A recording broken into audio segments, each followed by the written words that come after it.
covenless witch. It's been Agatha all along. No. It's foul and fair. She took every little bit of power I had. Gather sisters far. I'm assembling a coven. We gotta get back on top. I'm gonna walk the road. Join me. Darkest hour, wake thy power, earthly and divine. Hello everyone, Dan here from the Next Issue Podcast. On today's video, I'll be doing a review for the premiere episodes of Agatha All Along. That is episode 1, Seekest Thou the Road, and episode 2, Circle Sewn with Fate, Unlocked by Hidden Gate. Wow. Just up front, before I get into any big details or anything, this was a lot of fun. This was really cool. I really enjoyed both episodes. It had a really fun mix of the building on the MCU, of course. It also had the humor, the spooky stuff is coming. Like, there's some stuff that looks really pretty gnarly. It was a great balance. Just fantastic performances. I think Catherine Hahn, I'll go over the cast in a minute, but this is all riding on Catherine Hahn's shoulders, and I think she can most definitely carry a show like this. So this was really fun to get into, and I'm very excited to see how this is going to play out. According to IMDb, this will be 9 episodes, which I believe they're going to do 1 per week, and then we're going to get the last 2 together right before Halloween. I could be wrong about that.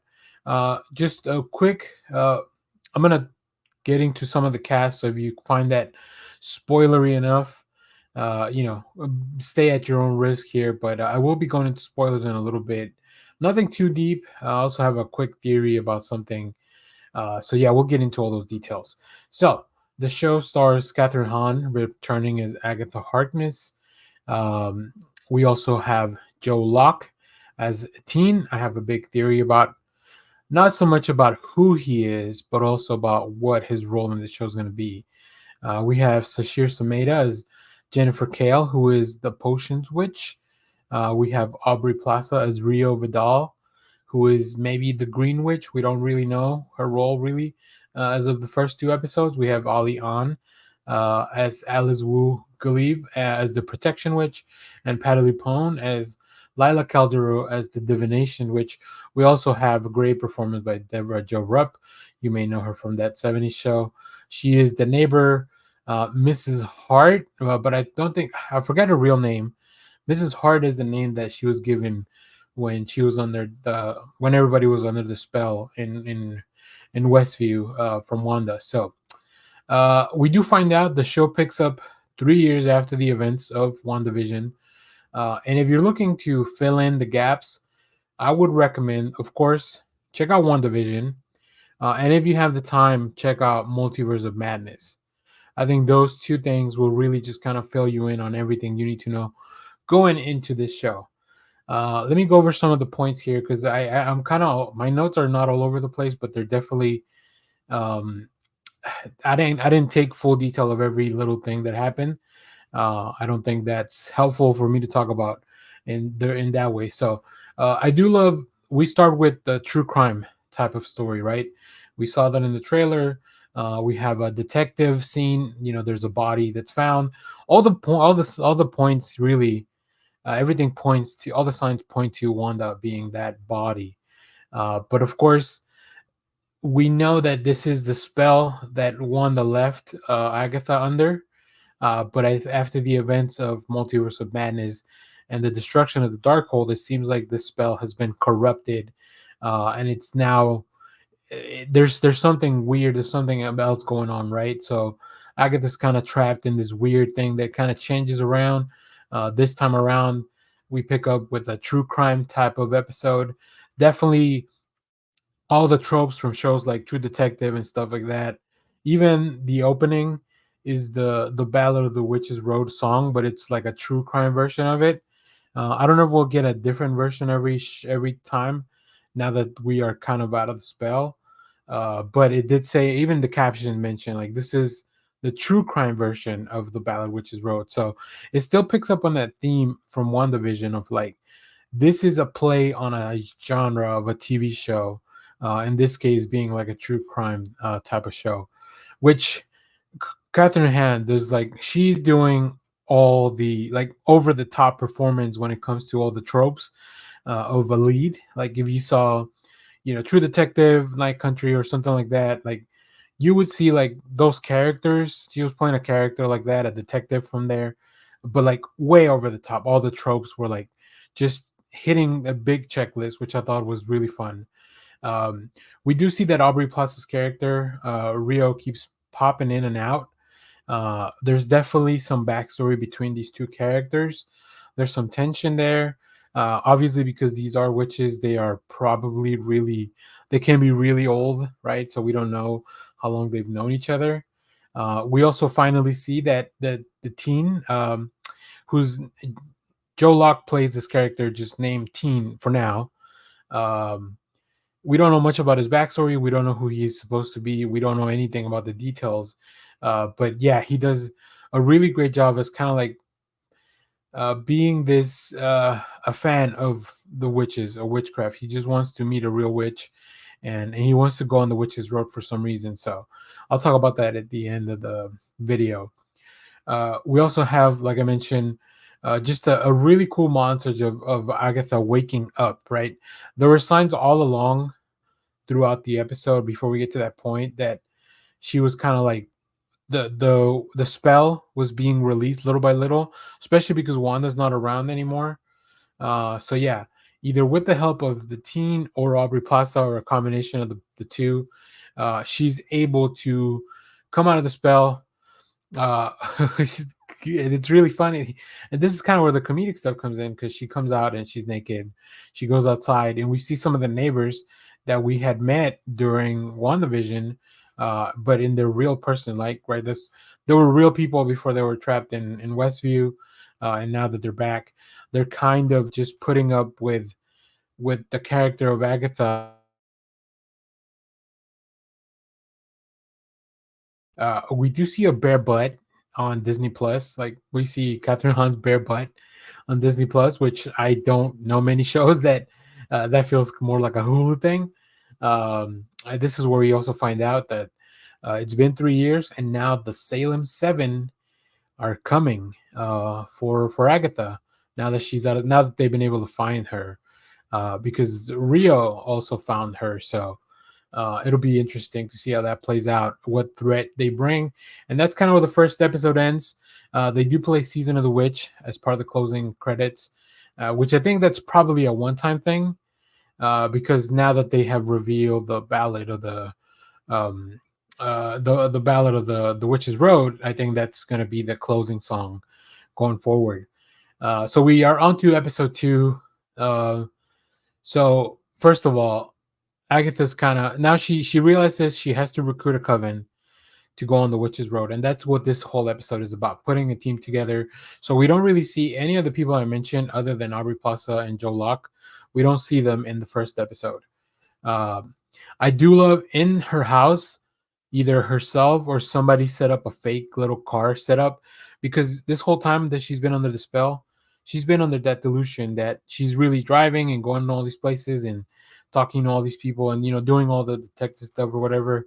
So that was really funny. She gets in her car, but she just sits in her house and whatever they've set up the car, like, right. So she begins recruiting the witches. uh we first start with Patty LuPone as Lilia. She's great. Patty LuPone, perfect performance. Some really cool effects too when they're all these people that she's recruiting. They're desperate on some sort, right? They are not like powerful witches. They are just people that are witches who are down on their luck. They are hurting for either money or power or whatever. They're put in a very awkward situation. So Agatha's preying on that as she recruits everyone. Um, and they kind of go over that. So that's the big gist of episode 2. But it gives us enough background on the characters to understand why they're accepting to do this. So I really like that. All throughout the second episode, though, we do keep seeing like these little animals show up. Like we see a crow, and some rats, and then later on a wolf. These are all signs that the Salem Seven are coming for Agatha. So, for the climax of episode 2, they go to the basement. Now, Lilia gave Agatha a list of 4 names of people to recruit for her coven, and I'm pretty sure that one of those names was Rio, Aubrey Plaza's character. But of course, she doesn't want anything to do with her because Rio also wants to kill Agatha, right? So instead, she recruits Deborah Jo Rupp's character as the Earth Witch because she's good at gardening. So Deborah Jo Rupp is kind of like the uh just the person that truly doesn't belong. If this is like a D&D party, this is the person that truly doesn't belong. They don't know how to play. It's their first game, so that's going to be really funny. I think she's great. And we get to some really creepy stuff towards the end of the episode, right? When the Salem Seven finally do show up, which is really, really cool. I really love that whole sequence. And we know that there are some more scares and spooky stuff coming later on, just based on the trailers that we've seen all throughout.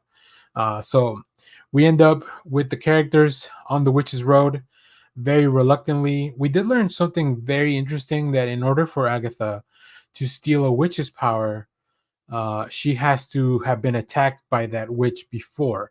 So like if you blast, and I think that's why she was able to try to take Wanda's power, because she blasted her with her magic.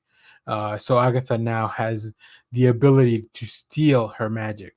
So that'll be interesting to see how it plays out, because you can't trust Agatha. She's the only one in that Witch's Road who is powerless at the time. So, all right, now onto my theory for what I was talking about. So, the name of Teen is we don't know his name. He does say it throughout the show, but it is kind of like blurred out by a spell. Agatha can't hear it. So here's a couple of things that I'm thinking are happening. I think Joe Locke is out of Wanda's kids. I would think he's Billy, because Billy is in the comics who becomes Wiccan. He is the magic. Both of Wanda's kids. One is more like Pietro, a speedster, whereas Wiccan is it's actually a magic based powers. So I think that as part of I think that Wanda left a spell to protect Billy, that any information that he gives to Agatha that would like put him at danger, it is kind of blocked out, because throughout the episode there's a couple of sequences where Billy's talking to Agatha, explaining a little bit about who he is, his background, um and she can't hear him. She doesn't understand what he's saying. She can't hear his name. So I think this is a protection spell from Wanda. But not only that, I think if this is Billy, and the reason that he wants to go on the Witch's Road, he's putting on this cover of like, I want to go on the Witch's Road. On the Witch's Road, because I am a fan of witches, and I want to, what he truly wants, I think, and this may be a good way for them to bring Wanda back into the MCU, because I do believe that she is dead after Multiverse of Madness. But I think Billy's intentions, what he would get out of the Witch's Road, what his biggest desire that would be granted would be to bring back Wanda. So I think that's what's going to happen. Maybe Agatha does get her powers back, but I think in the end, Billy or Teen getting to the end of the Witch's Road will bring back Wanda into the MCU, or at least plant the seeds for Wanda to come back at some point. I don't know if we'll see her in the show, but I think that would open the door for her to come back via that device of the Witch's Road granting this wish. So I don't know. Let me know what you think about that. But I'm very excited about the next episode. I really enjoyed the first 2. I think it was great that they give us 2. They're about 35 minutes each without the credits, so it makes sense that they drop 2. But yeah, I'm looking forward to this. So if you have seen this show, let me know, what did you think of Agatha All Along episodes 1 and 2 for the premiere. And as always, stay tuned, because we have more comic reviews, trailer reactions, TV recaps, all that fun stuff in the channel. Thanks for watching, everyone. Bye-bye.